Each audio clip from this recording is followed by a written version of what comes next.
Hello, everyone. My name's Andy Seed. It's lovely to be with you.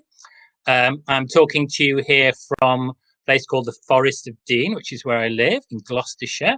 And I'm sitting here in the room where I write, because that's what I do. I'm an author. I write books. You might know that. And I like hats. As you probably noticed, this is one of my favorite hats. I've got lots of hats. I might put some more hats on later. And yeah, so I really love writing books, and I've written lots and lots of factual books. That's what I like to call them. Sometimes they're called non-fiction, but I'm not really into that word. I like factual books, books which are true. And I have been an author for over 20 years. But you know what? When I started out as a kid going to school, when I started out reading and writing and all those things, I never thought I would ever be an author. I wasn't actually very good at writing when I was at primary school. Yeah, that might surprise you. What got me good at writing was, well, I'll come back to that later. Perhaps you can work out that. But eventually I did become good at writing. I didn't become an author straight away. I was actually a teacher for quite a few years in primary schools. I moved to a beautiful place called North Yorkshire, to the Yorkshire Dales, which are glorious. I lived in a village with a waterfall. That was fantastic. And I love the countryside. And that's one of the reasons I now live in a forest. And I eventually became an author, and I absolutely love my job. It's brilliant. So I'm going to tell you all about it.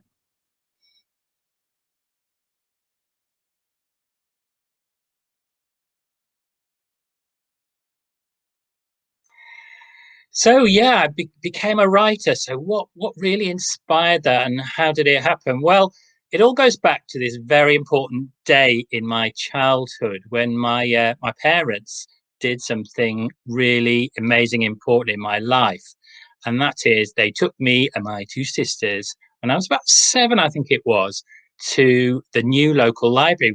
We actually had a new library built in the village next door to where we grew up in Cheshire. And we were excited because it was a new library. It was quite a nice building. But the best thing of all, I hadn't been to a library before, was I didn't realize you could choose any book. And so I went in there. My mum said, yeah, you can choose any book. I think you could have 3 books in those days. You could have 20 or even 30 in some libraries now, but you could have 3 books, I think. And I chose my books. I was so excited to take them home and read them. And then we went back a week later. I'd read the books, and you could choose them all. It was great. And if you got one you didn't like, you just changed it for a better one. So going to the library really changed my life. And what happened was I really got into reading, and that was the secret for me. As I became a reader and read lots of books and found what I was interested in, and found stories and poems and fact books and different authors, what happened was I became better at writing. And I now realize, now I'm grown up and I understand these things more, that when you read a lot, the your understanding of words kind of sinks into you. You really get to grips with what they're all about. When you're at primary school, it's really hard learning to write, and I found it hard. But as I kind of grew up and got a bit older, went to secondary school, I remember this teacher telling me that my writing was really good, and I'd never heard that before, because I always thought I was kind of all right. I wasn't bad at it or anything, but I was never one of the best. But suddenly I was being told I was good at writing.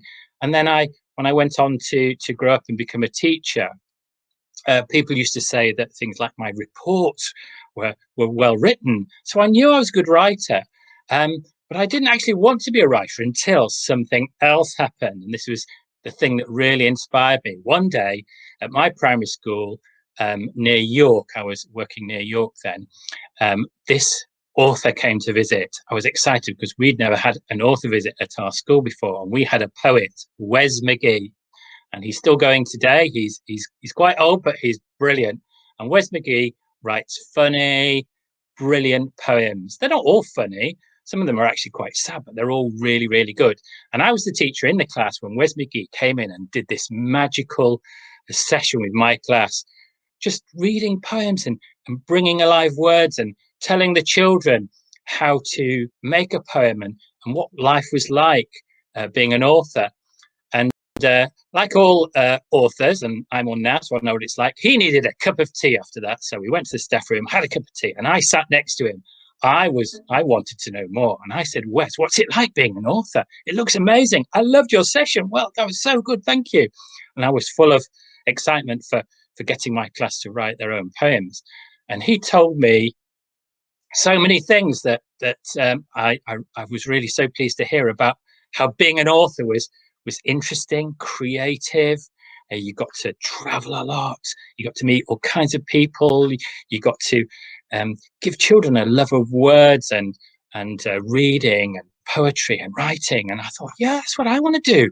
And so he could kind of see it in me, and he said, "You're a writer, aren't you?" And I said, "How did you know?" He said, I could just tell when I talk to you." He said, "Have you ever sent anything off to a publisher?" And I said, "No." And he said, "Do you write poems?" And I had written a few little poems. He said, "Send them off. What have you got to lose? Send them to a publisher. Send them to this person." And he gave me a name and address of an editor at a publisher's. And the editor is the person in charge. And I sent off a poem, and they didn't like it. But you know what? He told me this might happen. He said, "Don't give up. If they don't like your first one, send some more. And you might just get one published." And that is what happened. I got a poem published. And once you get one poem published, you're a writer, you're an author, and then you can go on and do more. And that is what happened.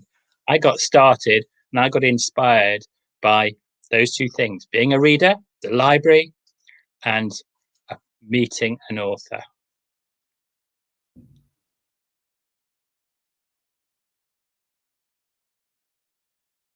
When you're an author and you write books like me, ideas come from two places. Sometimes you think of an idea and it's your own idea and you're excited about it and you want to write it because you thought of it, and you send it to the publishers, and if they really like your idea, they'll say, "Yes, let's make it into a book."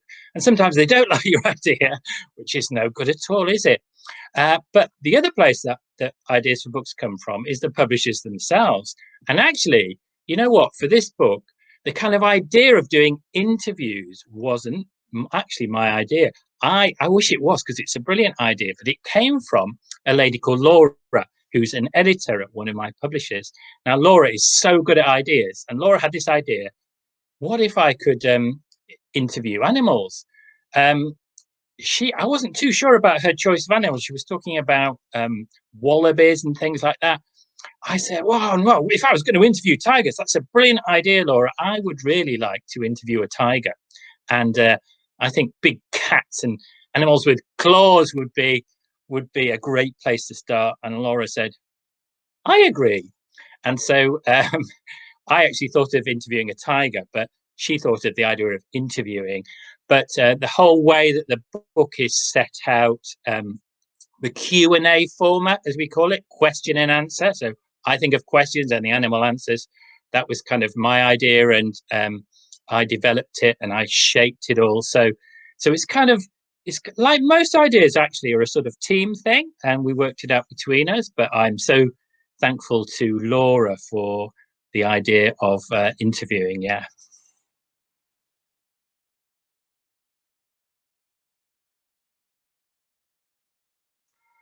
Okay, how did I interview these animals? Very good question. It's not easy. And you know what? I think I'm possibly the only author in the world who's ever interviewed a tiger and all those other animals. Well, this is what happened. So a few years ago, I had a massive stroke of luck. I was messing around at home with some old coat hangers, half a sock, and a broken waffle maker when I accidentally invented a machine that can translate animal sounds into words. Yeah, what a stroke of luck. And if you're thinking, "Hang on a minute, what? What's he talking about?" Look, there's a picture in the book. Here it is. I call it the tranimulator. There's me and the tiger, and the tranimulator. There's the waffle maker, and that actually picks up the sounds from the growls and things and changes them into words which are printed out. There, you see. So that's how I did it. A tranimulator. Yeah. Oh. Some of you thinking, "Hang on, has he just made that up?" Um. Well, look at this. What is this, eh? There's the sock, and the coat hanger and waffle maker. I'll just switch it on. And here's where the words are printed out. Just see if we can get something coming out there. So there you are. If you thought I was making it, you were right. That's just a model.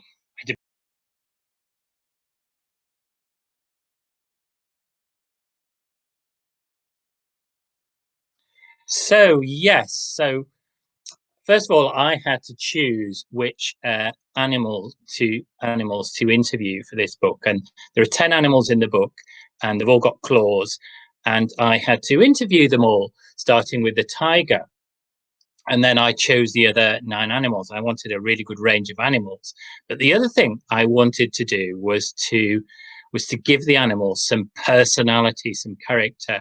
So if you'll know about this, if you've got pets, you'll know that I've got cats, for example. I used to have 3 cats. I've just got 1 now. But when I had 3 cats, their characters were so different. Their animals are just like people. Every person is different and every animal is different. So when I wrote my interview with a tiger and a polar bear and a snow leopard and all the other animals I interviewed, I had to give them some personality. Now, as I was planning it, I thought there are 2 ways to do this. I can kind of go with what most people probably think. Now, take a tiger. A tiger is the biggest cat in the world. Tigers are so powerful. They're huge. I mean, they can kill things with just one swipe of their massive paw. And if you want to know how big the paw is, yeah, I've just happened to have one here. So it would have been easy for me to just think tigers, yeah, sort of like a big powerful king, sort of warrior, sort of boss person character, and that comes across in some films like the old Jungle Book, the Disney kind of character, and they're a bit mean, some of them as well. I thought, no, I don't want to do that. I actually want to bring out that you could get a shy tiger, a friendly tiger, quite a laid-back, cool tiger, a funny tiger. I wanted to give my tiger a bit more complicated personality. And then I thought, yeah, I'll do that for every animal. I'll give each animal a different character, a different personality. Then I thought, how am I going to do that? So what I did was I imagined almost like I was doing a little play. And we had 2 characters in the play for each interview. So one character was me and the interviewer, and I had to be pretty much the same, just the kind of fairly boring person that asked the questions. And the animal that answered had to be kind of like an actor with a character. So I then had to imagine I was the actor playing the part of the tiger or the polar bear or the snow leopard. So if you've ever been in a play or done drama, you have to imagine you're that person. If you're a baddie, you have to think like a baddie. If you're brave, you have to come across as brave. And the way to do that is to use the kind of words that a person like that would use. So I was thinking, right, I want my tiger to be quite sort of quite laid back and not bothered about meeting me. And then as the interview goes on, I wanted the tiger to maybe get a bit more sort of not exactly cross with me, but revealing that tigers don't really like human beings because they don't. We're their only enemy. You know, they're not afraid of anything else, just human beings. And that's because we've not been very good to them. They're endangered. And so I had to try and show that in the interview. So as the interview goes on, I made the tiger sort of get a bit less friendly, not exactly really growly, but you can kind of feel that she's getting a bit more impatient. But at the same time, I wanted her to be sort of quite enthusiastic about what she can do. So when she describes how good she is at hunting, she is enthusiastic, and you can get that across by the kind of way you write. So things like exclamation marks can help with that, can't they? And saying in a slightly jokey way. Now the polar bear is that's probably the saddest interview in the book because polar bears depend on finding seals. That's what they eat. They eat seals, basically, and they get those off the sea ice. But the sea ice in the Arctic, where polar bears live, is melting, and that's our fault again. So I wanted the polar bear to be obsessed with food, and again a little bit grumpy because with me, because human beings, because of climate change and all that, we're causing the sea ice to melt and making it hard for polar bears to hunt, and they're going hungry. So that was a little bit grumpy. And the snow leopard, you know what? That was one of the last interviews. So I interviewed a snow leopard, and I thought, no, I just want this to be completely unexpected. I want my snow leopard to have a personality that just would catch people by surprise. And I decided to make the snow leopard really, really clever and kind of brainy, and somebody who, like almost like a professor who can't help themselves using really long words and almost can't understand that other people can't use long words all the time. And so I wanted to make the snow leopard sort of really, really, really clever. So I just thought of long words where an easier word could have done. I gave the snow leopard a long word. But you know what? I also thought, that might be quite hard to read. So I got the snow leopard to then explain what the words mean in a kind of jokey way. So that was one of my favorite interviews. Yes. So I'm going to read some bits now that hopefully give you an idea of the way I did that for each of the interviews. So I need to put my reading glasses on. And here is, I hope you can see that okay. So this is the Bengal tiger. It's a female. And the book, of course, I must just say how important it is that this book is not just by me, it's also by Nick East, who did the brilliant illustrations for this book. They are really, truly fabulous. So here's my interview. So questions and answers. I do the questions and the animal obviously answers. So question, welcome. Why do you have stripes? Answer, I try spots, but they don't suit me. No, really. So it's like, so I can hide in the long grass. How else do you think I'm going to sneak up on a deer? So do you see what I've done there? I've actually got the tiger to do a bit of a joke, joking about having spots. Of course, they don't have spots; they've got stripes, and it does a little bit of wordplay with deer. Question: do you enjoy hunting? Answer: enjoy it. I love it. Well, I do when I catch something. I hate it when they get away. All that pouncing for nothing. So again, we've got quite a bit of enthusiasm. I love it. And I've actually written that in capital letters to show that it's the tiger saying it in a kind of strong, enthusiastic way. Question, what's your favorite food? Answer, ooh, good question. Well, deer is yummy, but I also do like a juicy wild pig. A nice young buffalo is a treat for the cubs too. So again, you should see quite sort of enthusiastic, but towards the end of the interview, the kind of mood changes, and I realised that actually that so we realise as readers that the tiger hasn't have an easy life, and so the tiger starts to get a bit more serious. So I asked the question, which animals are your rivals? That means the ones you sort of compete with to get food. And she answers, leopards, wolves, wild dogs, jackals, crocodiles, vultures, mainly pests.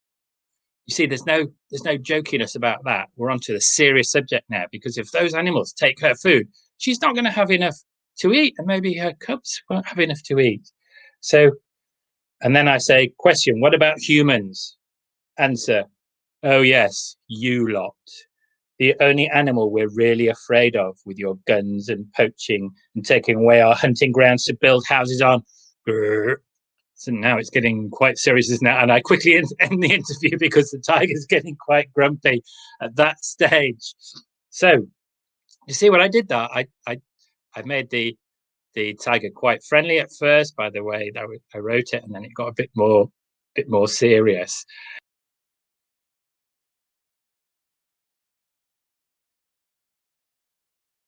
Okay, shall we have another animal then? Let's see what the interview with the polar bear is like. So this was one of my favorite interviews. I'll just show you one of this breads. There we are. That's a wonderful picture by Nick. And the polar bear is looking very sad because you can see the ice is melting, and the seal, which she is trying to, is it a he or a she? I think it's a she trying to catch, is hard to reach when the ice is melting.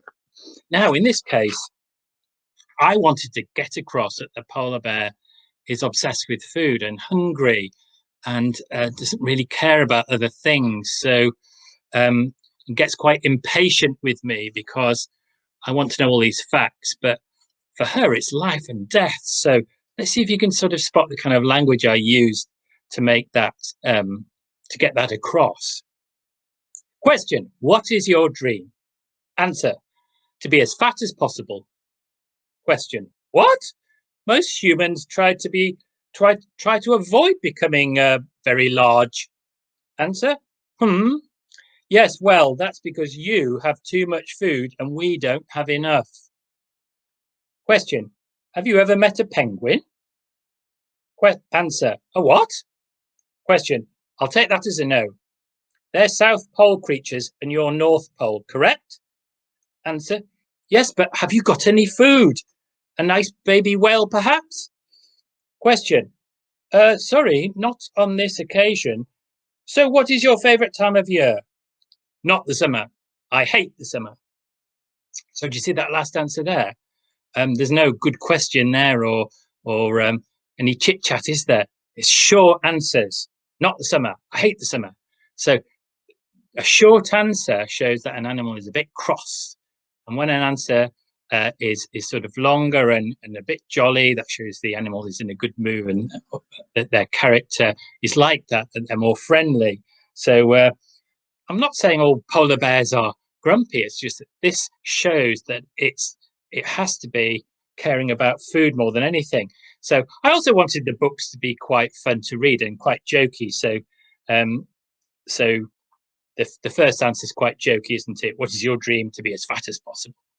But still, there's an important fact in there. That is actually true. Polar bears try and eat as much as possible so they can get through the times when they don't get any food. And some polar bears, believe it or not, 6 months they go without eating. Sometimes 6 months. Yeah. So that was kind of a little bit sad, a little bit grumpy. So I had to think, what would I say if I was that polar bear? And that's what you need to do if you write an animal interview, and I hope you will. You have to think like the animal. What would I say if I was that animal? Okay. Now let's go to a completely different place. The highest mountains in the world, the Himalayas in Asia. That's where Mount Everest is. And the most beautiful, amazing, rare, endangered animal, the snow leopard. So this really is a leopard that lives high up in the mountains in the snow, and hardly anyone has ever seen one. And so they're sometimes called ghost cats. So now this animal, I wanted it to be the really clever one. So let's see if you could tell that from the way I wrote it. Question: where exactly do you live? Answer: I'm currently residing among the western ridges of the Mongolian plateau. Question: Answer: in the mountains of Asia. Question: oh, right. What's it like there? Answer: it's a barren, desiccated landscape featuring the extreme low temperatures and reduced oxygen levels associated with high altitudes of 3,000 to 5,000 meters. Question: pardon? Answer: it's rocky and cold. Question: why did you mention oxygen? Answer: the air is thin in my high habitat, so it's difficult to breathe. Well, it would be for you. I'm suited to it. So do you see there? So I did two things. I got the snow leopard to use sort of long, complicated ways of explaining things. But to make it more fun, I also got it to explain those in a very short, simple way. It's rocky and cold. Okay, so that's the kind of way of making it fun, but still getting across that the snow leopard is a clever character. So I had to think of some good long words to use, but correct ones. All those things are true. Okay, so I had to find out my facts. And that's the other thing about writing this book. It's a fact book. So actually, even though some of the animals are quite funny and might even come across as silly, everything they say has to be true. So you can't make it up, okay? It's not a story. And that's very important to remember.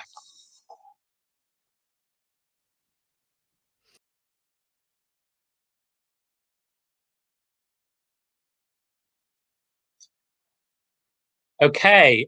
Yes, I love words like all authors, and I've actually written a book, this silly book of weird and wacky words, which is one of my favorites. And this is a collection of wordplay.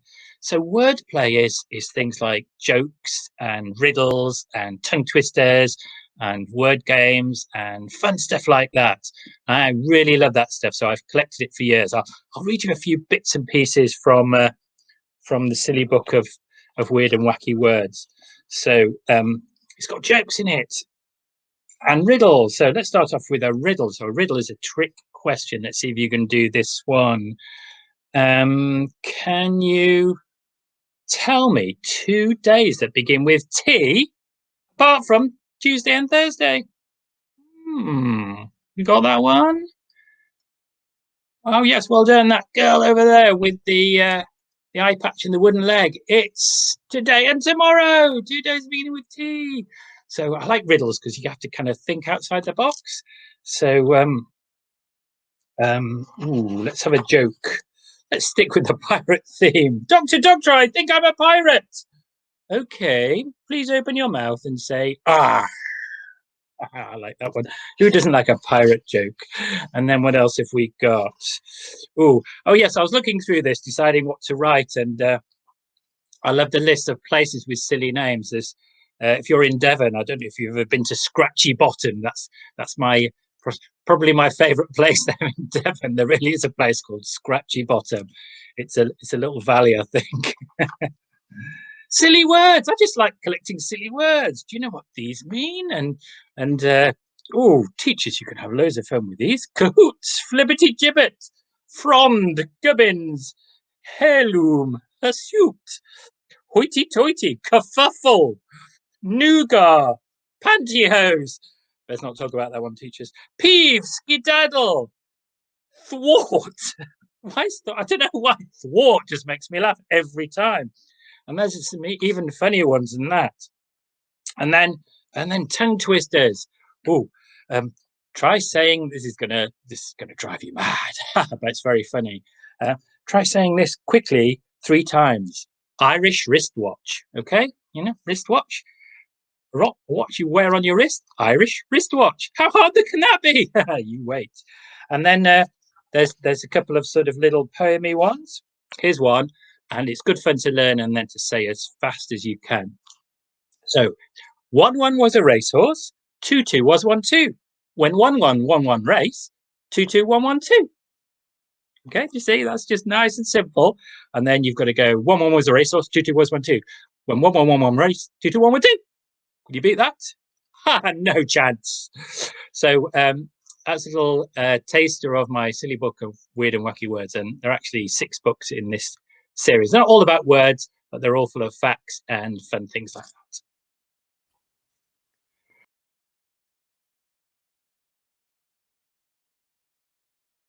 Do I have any tips for you as writers? Yes. So writing is really hard. And as I said earlier, I found it hard when I was younger. So one of the very best things you can do is when you have written something, it's really important to read it back to yourself to see that it makes sense. But actually, that's actually quite hard. So here's a good tip. So read it aloud to yourself. Now, if you're in a classroom and everyone's doing that really loud, it's going to be a whole load of noise. So you've kind of got to learn to do that quietly. So almost like in a whisper.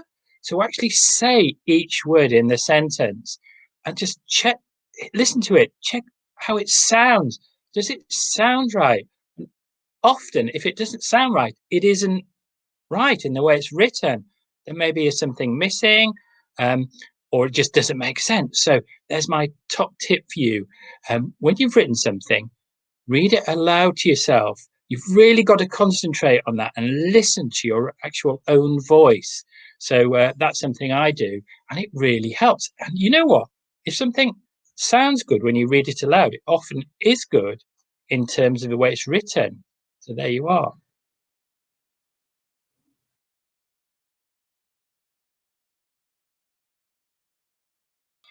Right. Well, an author is always working on a new book, and I'm working on the moment on my next book, which is very exciting.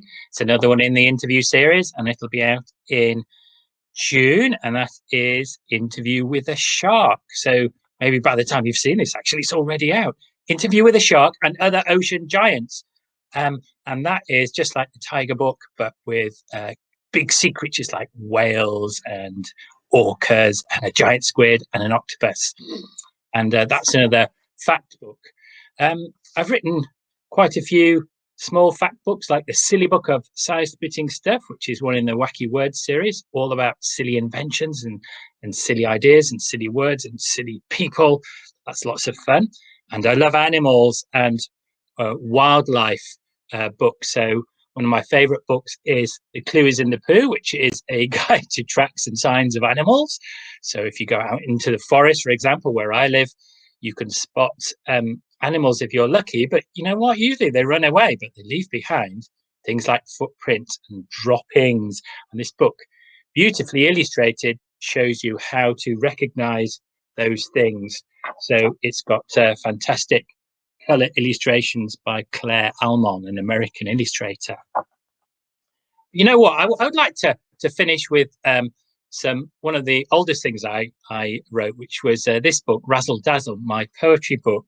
And remember, that's how I started as a writer, by writing poems. And I love funny poems in particular, and slightly silly poems. And I'm going to read a couple of poems to finish off. They're not very long, but they're quite fun. And the first one is called Chocolate in the House, and it doesn't rhyme. There's chocolate in the house. I hear it calling me. There's chocolate in the house. I can't stay away. There's chocolate in the house. It's drawing me near. There's chocolate in the house. To resist is useless. There's chocolate in the house. I'll just go and see what kind it is. There's chocolate in the house. It's a good kind. There's chocolate in the house. I'll just try a little bit. There's chocolate in the house. There's chocolate in the house. Smooth and creamy. There's no chocolate in the house. Yeah, teachers, ask your class who ate the chocolate. That's a very interesting question. It's very interesting what 7-year-olds say. I can guess who the 7-year-olds are going to blame. And it's quite shocking, actually. So see what happens. Who ate the chocolate?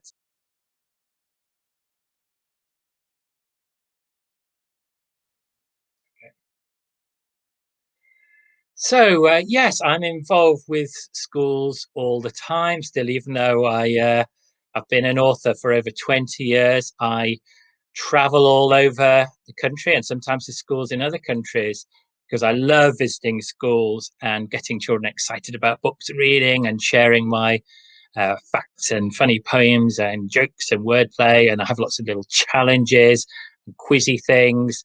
And I love telling people about what it's like to be an author, all the good bits, and also how I work, how I write, how I make books sort of fun and interesting. So so if any schools out there want an author visit, I'd be happy to visit you. Particularly, I do virtual visits, but they're nowhere near as good, honestly, as having a real author in school there in front of the children, as I'm sure you all know. So yeah, that's something I really, really love and enjoy. Well, I think it's time for me to go now. It's been a real pleasure talking to you. I'm meeting you all, but I'm going to say bye and thank you to the people who arranged this, and bye from me and bye from the tiger. Bye.